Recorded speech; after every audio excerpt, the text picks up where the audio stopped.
Have answered my second question, so I'm going to modify it a little. I know that there are people in this room and people across Alberta that I never could have accomplished what I did in my campaign without.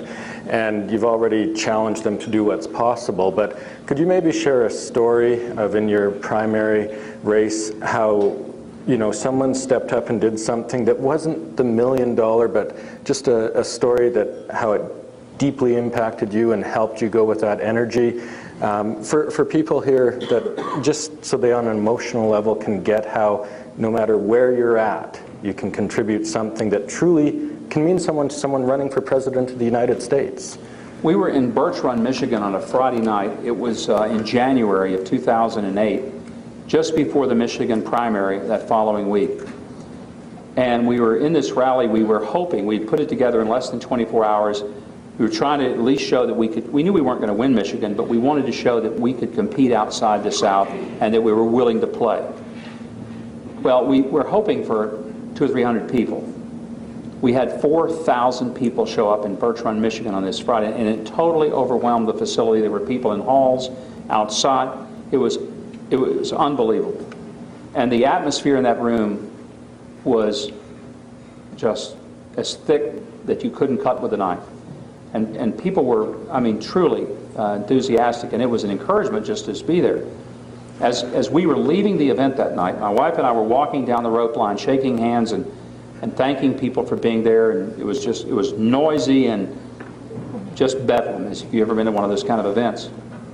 And as we were walking down through the rope line, this lady, about 2 people back, reached over the people in front of her, and I reached out and took her hand, and I noticed there was something in her hand. And I looked, and she put it in my hand, and it was a ring. And I said, "Ma'am, here." She said, "No, I want you to have that." I said, "Well, I can't take this." She said, "No, you don't understand. It's my wedding ring. I don't have any money, but this is all I've got. I want to help you. I want you to take this. I want to make this contribution to the campaign." I said, "No, ma'am, I can't do that. Please take this back." I said, "I can't take your ring." With that, she turned, disappeared, and we couldn't find her.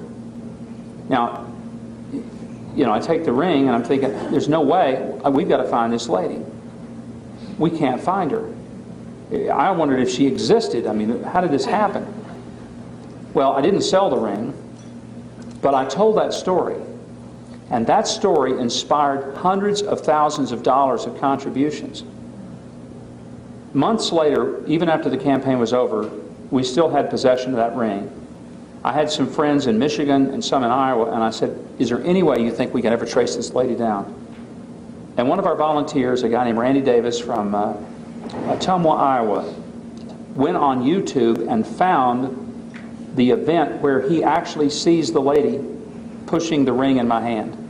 And he finds that particular moment on video that someone with an amateur camera happened to be shooting. He listens over and over and over again and thinks he hears a name. Then he starts trying to track her down. He goes to our Michigan volunteers. Anyway, to make a long story short, after months of just trying to piece this together, they found the lady. Last December, I flew her and her husband to New York to be on my show.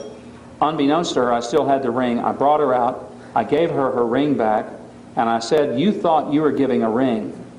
The ring I'm giving back, but what you gave was the inspiration to hundreds of thousands of dollars of contributions that people were willing to let go of because they said, if a lady is so committed that she would give her wedding ring, how can I justify not writing a check for $100 or $500?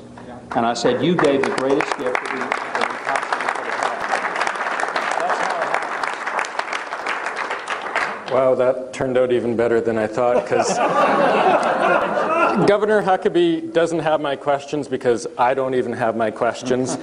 But I knew, having been in a campaign, that you don't go far in a campaign without stories like that. So I knew it was a safe question to ask. But now, one more. Okay. Then, do you know what? We in the campaign office kept taking little clips out of your book, Do the Right Thing.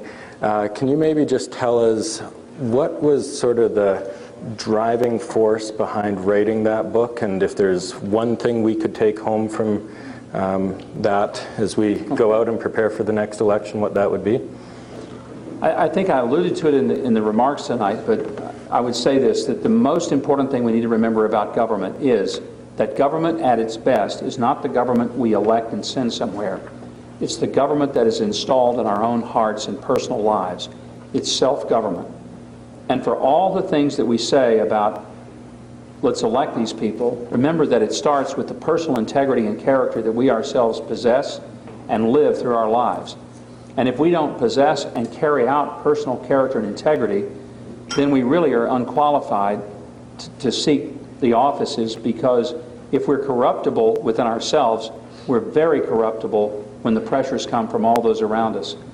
And so what I would want to say is that true conservatism is not divorced from the issue of morality and character. It is wed to it, because true conservatism is not just about financial independence and prosperity. True conservatism is conserving all that is good, wholesome, and right. If people do what is right, their likelihood of succeeding is exponentially better than if they do what is wrong. Because as all of us understand, cheating people, lying to people, taking from people that which belongs to them and not to us, has a spiraling effect. And pretty soon, if there is a little bit of corruption, it becomes a mountain of corruption left unattended. By the same token, that's the sound of one hand clapping. By the same token,